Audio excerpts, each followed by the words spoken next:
Test 1, 2. Good morning, everybody. Good morning and welcome to the Jacksonville Regional Transportation Center at La Villa. I'm David Cotton. I'm the Communications Director here at the JTA. Before we get started with our press conference this morning, we want to go over our monthly safety message for the month of January. That message is, if you are aware of it, take care of it. Of course, that relates to any safety-related issues. I think that's a great message for everyone.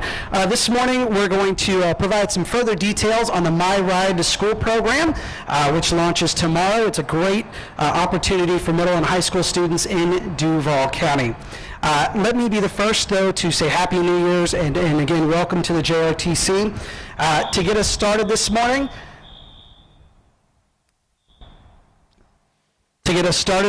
I'd like to introduce our City Council Vice President, Mr. Terrence Freeman. Good morning, and thank you, David.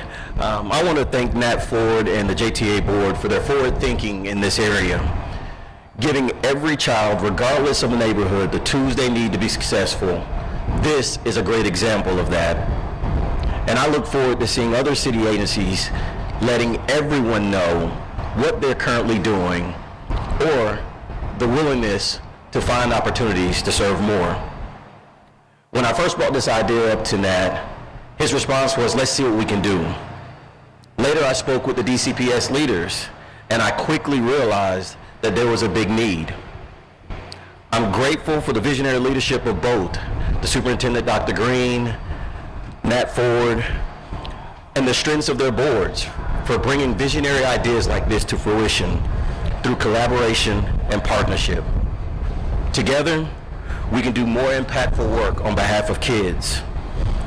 And to me, when I think about the value of a program like this, I think of what the purpose is.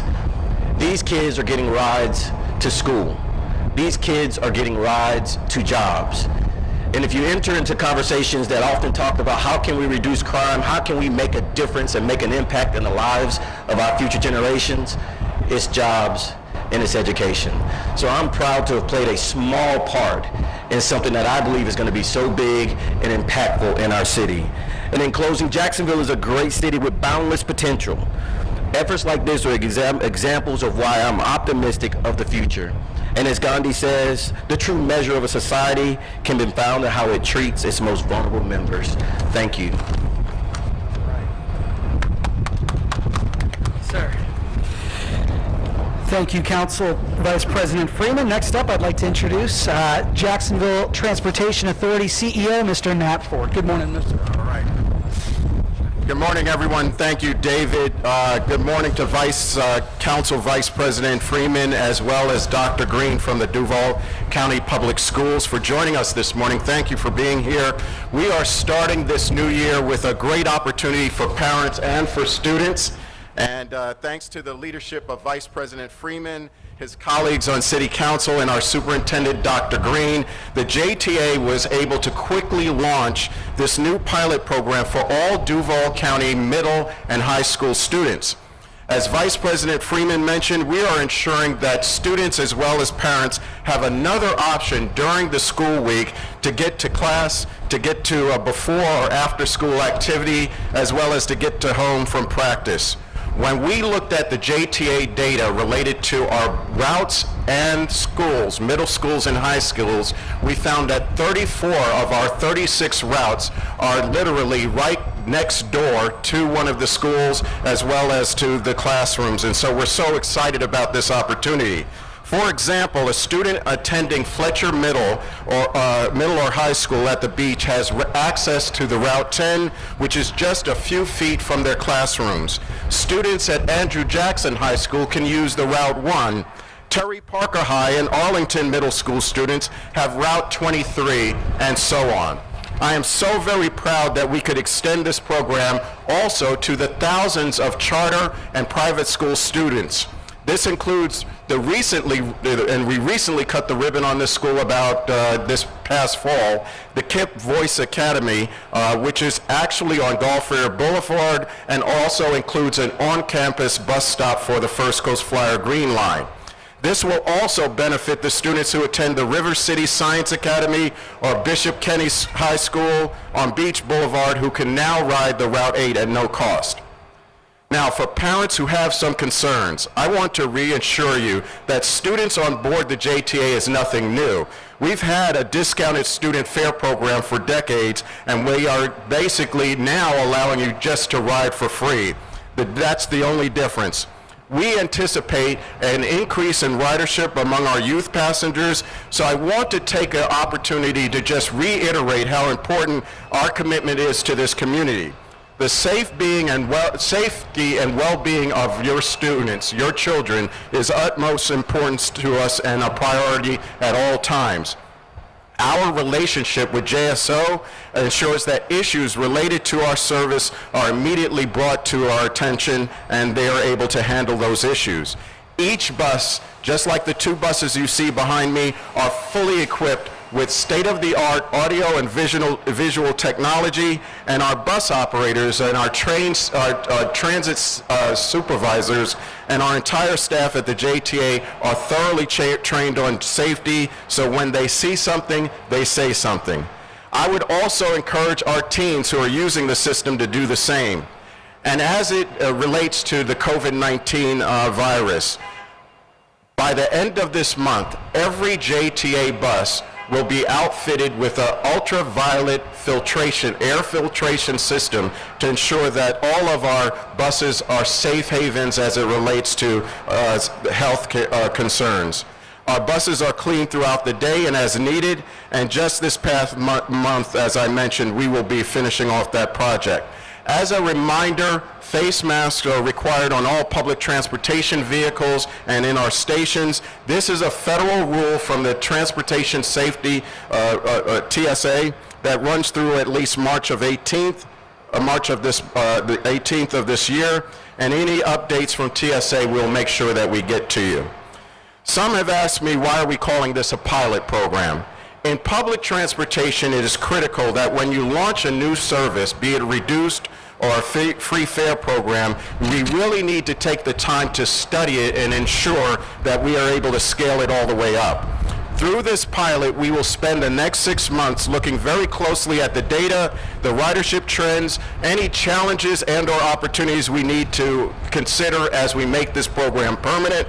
And from there, we'll have to hold a series of public meetings, conduct more Title VI analysis, and then make some tweaks to the service as we see fit to make sure we make the greatest impact. In order for it to be successful, we need your feedback. We need to help you. We need you to also help spread the word. So I want to thank you in advance for your help. And finally, once again, let's thank Vice President Freeman for pushing us to look at this opportunity, and for Dr. Green and her staff for working with the JTA hand in hand and getting ready for this spring semester. Your partnerships have been invaluable, and I look forward to the great work we're going to do together as in the years ahead. For more information about the project and other JTA news, please visit us online at jtafla.com or follow us on social media. And with that, I'd like to bring up somebody I consider an asset to our community and truly a partner with the JTA, Dr. Diana Green, Superintendent of the Duval County Public School System. Dr. Green?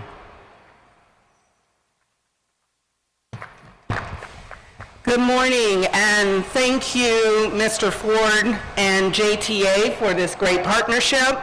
And thank you, Vice President Freeman, Councilman Freeman, for your vision to bring this forward for our students.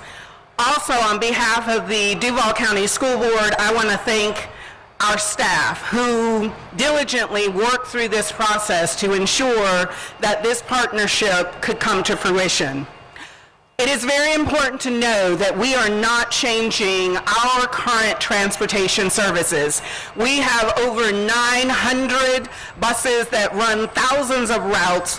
However, this is an opportunity for our families to consider another option, to consider getting their middle and high school students to school, back home, and even to after-school jobs or activities that they may consider to participate outside of school.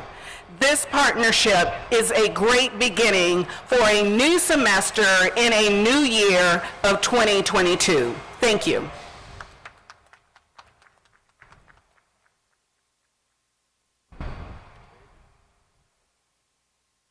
All right, everybody, that concludes the press conference portion of this. If you have any questions, we're happy to do that either together or off to the side. Okay. Want to just do it together? Yeah, we'll do it together. Okay. Yeah, we'll go ahead and just do them together. Okay.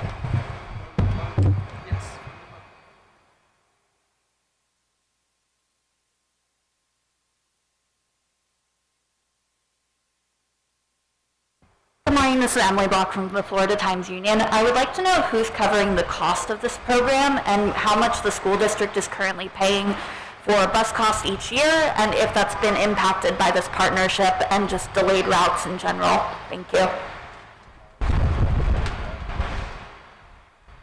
So the question was, who's bearing the cost for this service? The JTA is bearing that cost in its actual fiscal year 22 budget.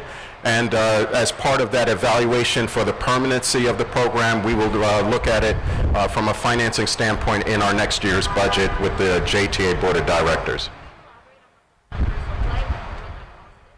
The actual cost really is minimal to the JTA because we're not adding any additional service to our current service levels, and so we're using existing capacity that we're providing on a daily basis and just offering it to these students to ride complimentary.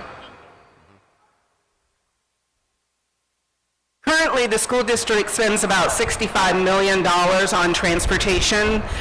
This new option for students will not impact that. We still have a requirement to provide transportation services for any student that lives 2 miles outside of their attendance zone, as well as we have a very large magnet transportation and other options for our students. Those will not change.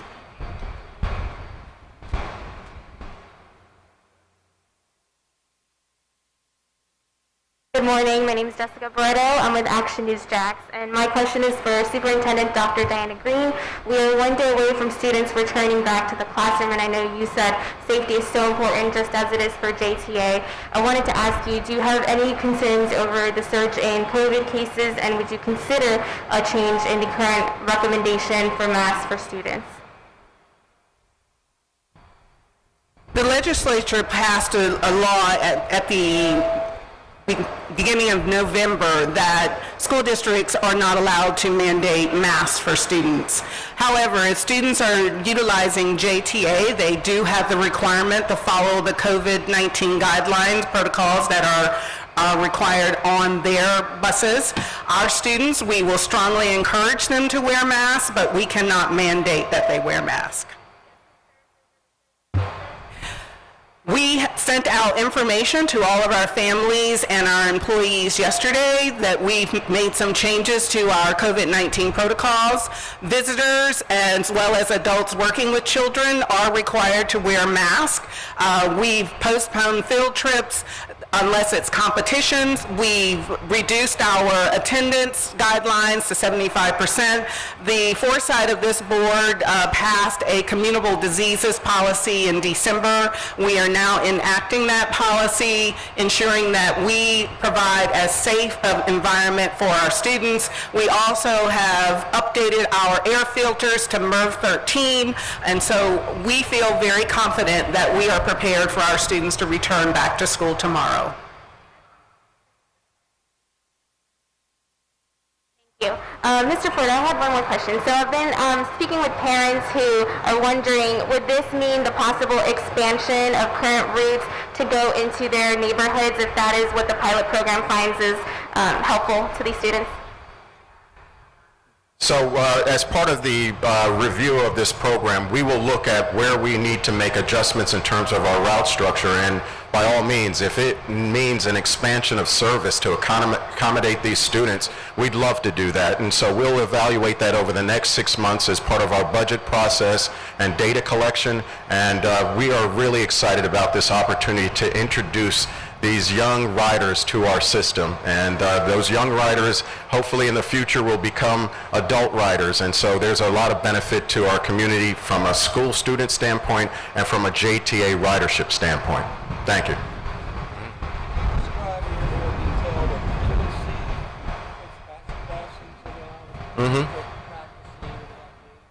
Yes.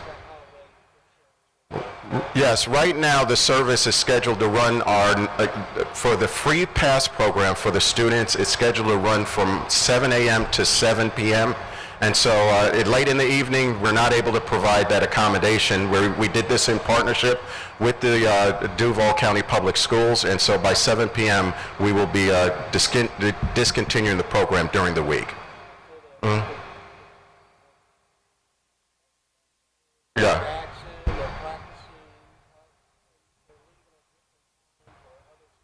Right.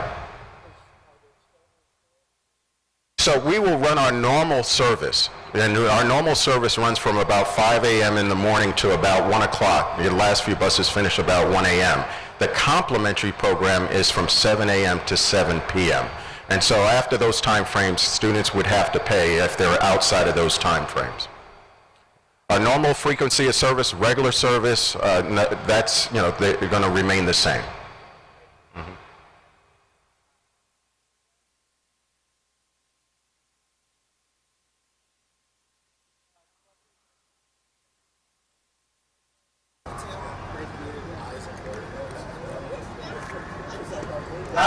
As soon as I stood up there, it's like...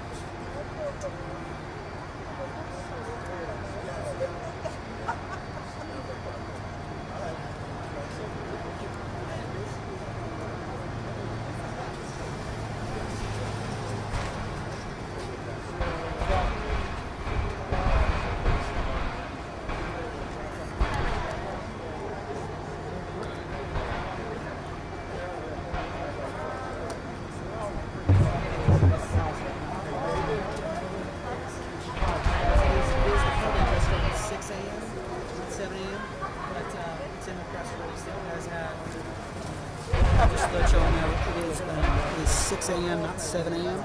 Okay. It's in the press release. You guys should have that. Okay. Thank you.